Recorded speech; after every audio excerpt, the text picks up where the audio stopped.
கிட்டத்தட்ட 2600 ஆண்டுகளுக்கு முன்னாடியே சிக்கன்கிறது மனிதர்கள் சாப்பிடலாம், மனிதர்களுக்கு ஏற்ற உணவு தான் அப்படிங்கிறத முதல்ல கண்டுபிடிச்சது பாபிலோனர்கள் தான். ஆனாலுமே கூட சிக்கன்கிறது அப்போ உடனே எல்லாருக்குமே கிடைக்கல. அது பரவலை 5ஆம் நூற்றாண்டுக்கு அப்புறமா தான் சிக்கன்கிறது உலகம் முழுக்கவே பரவ ஆரம்பிக்கிறது. பரவுனது மட்டும் இல்லாமல் மனிதர்களோட பொதுவான உணவு பட்டியலில் சிக்கனுங்கிறதோட இடமே கூட 5ஆம் நூற்றாண்டுக்கு அப்புறமா தான் இடம் பிடிக்க ஆரம்பிக்குது. ஆனால் சிக்கன்கிறது எல்லாருமே சாப்பிடக்கூடிய ஒரு உணவாக இருந்துச்சா அப்படின்னு கேட்டிங்கன்னா, நான் சொல்கிறது விலைவாசி ரீதியாக பார்த்தீங்கன்னா கண்டிப்பாக இல்லை. ஏன்னா சிக்கன்கிறது ரொம்ப விலை கொடுத்து வாங்கக்கூடிய ஒரு உணவாக இருந்துச்சு.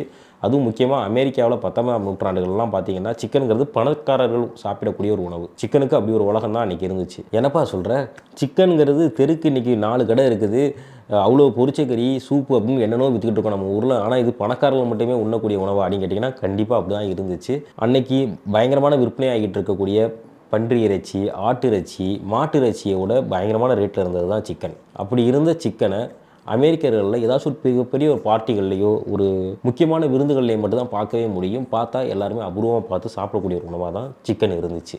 இப்படி இருக்கக்கூடிய நிலைமையில தான் 2ஆம் உலகப் போர் வருது. 2ஆம் உலகப் போர் வந்தோடனே இறைச்சிகளின் தட்டுப்பாடுங்கிறது அதிகரிக்க ஆரம்பிக்குது. இறைச்சிகளின் தட்டுப்பாடில் பார்த்திங்கன்னா அந்த பன்றி இறைச்சி, ஆட்டு இறைச்சி, மாட்டு இறைச்சிலாம் சொல்கிறோம்னா இது எதுவுமே கிடைக்க முடியாத அளவுக்கு மிகப்பெரிய தட்டுப்பாடு.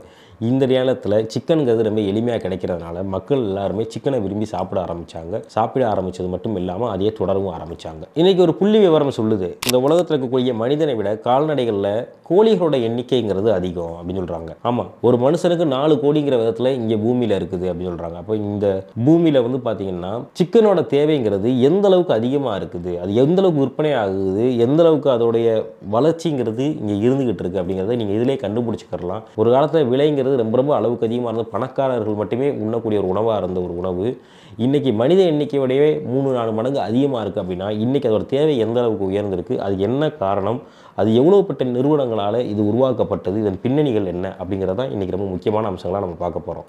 இப்படி இந்த அளவுக்கு அதிகமாக வித்துட்டு இருக்க இந்த சிக்கனுடைய மிகப்பெரிய நிறுவனம், பல வருடங்களாக பாரம்பரியமாக செஞ்சுட்டு இருக்க ஒரு நிறுவனம் யாருன்னு கேட்டிங்கன்னா ஃபர்க்யூ ஃபார்ம்ஸ். இந்த நிறுவனம் எப்படி உருவாகுச்சு அப்படிங்கிற விஷயத்தை தான் இன்றைக்கி நம்ம பார்க்க போகிறோம். 19ஆம் நூற்றாண்டில் பிரெஞ்சில் ஏற்பட்ட ஒரு மத கலவரத்தால் என்ன ஆகுதுன்னா, அங்கே இருக்கக்கூடிய மக்கள் வாழ முடியாத அளவுக்கு ஒரு சூழல் ஏற்படுது. இந்த சூழலால் ரொம்ப தத்தளித்து போன மக்கள் என்ன செய்கிறாங்கன்னா, தங்களோட நாட்டை விட்டு ஊரை விட்டு எல்லாத்தையும் பிரிஞ்சு தனித்தனியாக போய் வேறு நகரங்கள் ஊர்களில் போய் குடியேற ஆரம்பிக்கிறாங்க. வேறு நாடுகளுக்கும் போக ஆரம்பிக்கிறாங்க. அப்படி அமெரிக்காவில் உள்ள மேரிலாண்ட் அப்படிங்கிற ஒரு நகரத்துக்கு தன்னோட குடும்பத்தோடு வர்றவர் தான் ஹென்றி ஃபர்க்யூ. ஹென்றி ஃபர்க்யூ என்ன செய்கிறாருன்னா, அமெரிக்காவுக்கு தன்னோட குடும்பத்தோடு குடியேறிட்டார். அங்கேயே இருக்கவும் ஆரம்பிச்சிட்டாரு. சொல்லப்போனால் ஹென்றி ஃபர்க்யூவோட ஃபேமிலி தான் மேரிலாண்டோட நகரத்துக்கு முதல்ல குடியேறின ஐரோப்பிய குடும்பமே கூட. அங்கே குடியேறின எந்த ஒரு குடும்பமே அதுக்கப்புறம் அந்த நாட்டை விட்டு வெளியில் போகலை. அவங்களுக்கு அது ஒரு அமைதியான வாழ்க்கையை வாழ்றதுக்கான ஒரு நகரம் ஆயிடுச்சுன்னு சொல்லிட்டு அங்கேயே மக்கள் எல்லாம் வாழ ஆரம்பிக்கிறாங்க. அதில் ஒரு குடும்பம் தான் ஹென்ரியோட குடும்பமும். தீவிர மத பற்றாளராக இருந்த அந்த ஃபேமிலியில் 1885 பிறந்தவர் தான் ஆர்தர் ஃபர்க்யூ. ஆர்தர் ஃபர்க்யூ எப்படிப்பட்ட ஒரு ஆள்னா, குடும்பத்தோட மத போதனைகளின்படி கேட்டு அமைதியாக வளரக்கூடிய ஒரு சிறுவனாக இருந்தார். அப்படி வளர்ந்துக்கிட்ட ஆர்தர் ஃபர்க்யூ என்ன செய்கிறாருன்னா, கொஞ்சம் வளர்ந்து பெரிய ஆளாகி தனது 30 வயதில் பார்த்தீங்கன்னா மேரிலாண்டில் இருந்த ரயில்வே ஸ்டேஷனில் ஏஜெண்டாக வேலை பார்க்க ஆரம்பிக்கிறார். ஏஜெண்டாக வேலைக்கு இருந்த காலத்தை பார்த்தீங்கன்னா மிகப்பெரிய வேலைகள் எதுவுமே இல்லை. வேலைகள் எதுவுமே இல்லாதனால பார்த்தீங்கன்னா அதிகமான நேரங்கள் பொழுது போகாமல் எதையாவது வேடிக்கை பார்த்துக்கிட்டே இருக்கக்கூடிய ஒரு காலத்தில் தான் அவர் இருக்கிறார். அப்படி அவர் வேடிக்கை பார்த்துக்கிட்டு அந்த ரயில்வே ஸ்டேஷனில் உட்காந்துட்டு இருந்த நாட்களில் டெய்லி அந்த மேரிலாண்ட் ரயில்வே ஸ்டேஷனுக்கு வரக்கூடிய விவசாயிகள் கோழிகளோடையும் கோழி முட்டையோடும் தினமும் ஏறி பயணித்து சந்தையில் போய் விற்றுட்டு திரும்பி வரக்கூடிய அந்த காட்சியை பார்த்துக்கிட்டே வர்றாரு. இப்படி பார்த்துக்கிட்டே இருக்கும்போது தான் ஆர்தர் ஃபர்க்யூவுக்கு விவசாயிகளோட ஒரு நட்புங்கிறது, ஒரு பழக்க வழக்கங்கிறது ஏற்பட ஆரம்பிக்குது. அப்படி விவசாயிகளோட பழக்க வழக்கம் ஏற்பட ஆரம்பிக்கும் போது ஆர்தர் ஃபர்க்யூ என்ன கேட்குறாரு, விவசாயிகள்கிட்ட கேட்குறாரு, இந்த கோழிகள்லாம் என்ன செய்கிறீங்க, இந்த முட்டைகள்லாம் எங்கே கொண்டு போகிறீங்க, இல்லை நல்ல லாபம் இருக்குதா அப்படிங்கிறத விசாரிக்க ஆரம்பிக்கிறாரு. விசாரிச்சது மூலமாக விவசாயிகள் சொன்ன கருத்தின் மூலியமாக கோழி முட்டைகளில் நல்ல லாபம் இருக்குது அப்படிங்கிறத மாமலாக தெரிஞ்சுக்கிட்ட ஆரம்பித்தோடனே அவர் என்ன செய்கிறாருன்னா, திருமணமான பிறகு சாலிஸ்பரில் 1917 ஒரு வீடு கட்டுறாரு. அந்த வீட்டை கட்டுறது மட்டும் இல்லாமல் வீட்டுக்கு பின்னாடி ஒரு சின்ன நிலப்பரப்பு வச்சு அந்த நிலப்பரப்பில் ஒரு கூடு ஒன்று வைக்கிறார். கூடு வச்சு கூட்டில் ஒரு 10 கோழிகளை மட்டும் வளர்த்து முட்டையில் விற்பனை செய்ய ஆரம்பிக்கிறார்.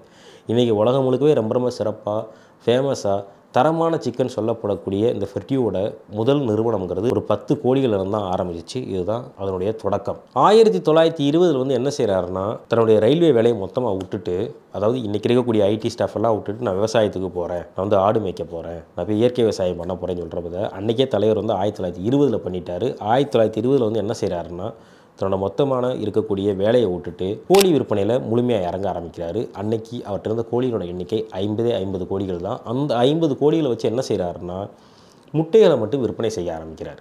முட்டையை மட்டும் விற்பனை செய்கிறதுங்கிறது ஒரு பயங்கரமான விற்பனையாக இருக்குது. அது எந்த அளவுக்கு பயங்கரமான விற்பனையாக மாறுதுன்னா, மேரிலாண்டில் இருந்து நியூயார்க் வரைக்கும் முட்டையை விற்கக்கூடிய அளவுக்கு மிகப்பெரிய வியாபாரி ஆகுறாரு. இவர் முட்டைகளை விற்பனை செஞ்சு விற்க ஆரம்பித்தாலுமே கூட கோழிக்கு ஒரு பண்ணை, கோழி குஞ்சுகளுக்கு ஒரு பண்ணைன்னு சொல்லி 2 பண்ணைகளாக பிரித்து வச்சிடறாரு. பிரித்து வச்சு என்ன செய்கிறாருன்னா, தனக்கு பழக்கமாக இருந்த விவசாயிகளுக்கு குறைந்த விலையில் கோழி குஞ்சுகளை கொடுத்தும், ஏன்னா இந்த நிறுவனம் ஆரம்பிக்கிறக்கே அவங்க தான் காரணம் இல்லையா, அவங்களோட ஐடியாவில் தான் வந்தது இல்லையா, அந்த நன்றி கடன் மாதிரி குறைந்த விலைகளுக்கு கொடுத்து விவசாயிகளுக்கு உதவி செய்யவும் ஆரம்பிக்கிறார். இந்த மாதிரியான நேரத்தில் தான் கோழி இறைச்சிங்கிறது பலதரப்பட்ட ரகங்களில் அமெரிக்காக்குள்ள நுழைய ஆரம்பிக்குது. ஆனாலுமே கூட ஆர்தர் ஃபெர்டி வந்து என்ன செய்கிறாருன்னா, தேவையில்லை, நம்ம எப்பவும் தரமான கோழிகளை தான் செய்யணும், இதே ரக கோழிகளை தான் செய்யணும்னு சொல்லிட்டு தரம் மிகுந்த கோழிகளை மட்டுமே விற்பனைக்கு செய்கிறார். இதனால் அவருக்கு லாபங்கிறது ரொம்ப ரொம்ப கம்மியாக தான் கிடைக்கிது. ஆனாலும் அவர் லாபத்தை வந்து பொருட்படுத்தலை. நான் தரமான சிக்கனை தான் கொடுப்பேன், அதுதான் மக்களுக்கு வேணும், எனக்கு ஃபெர்டிங்கிற நிறுவனங்கிறது ஒரு நன்னம்பிக்கையான ஒரு பெயரோட எப்போவுமே இருக்கணும் அப்படிங்கிறத அவர் முடிவெடுக்கிறாரு. அந்த முடிவில் தான் இன்றைக்குமே கூட அமெரிக்காவில் உள்ள ஃபெர்டிங்கிற சிக்கன் கம்பெனி இன்றைக்கி வரைக்கும் அதை தான் முன்னெடுப்பாக எடுத்து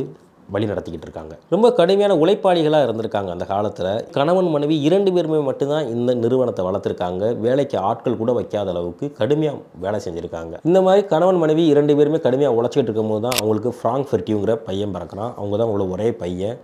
அப்பா அம்மா 2 பேர் கடுமையாக வேலை செஞ்சு இந்த பண்ணையை வந்து உற்பத்திப்படுத்துகிறத பார்க்குறான்.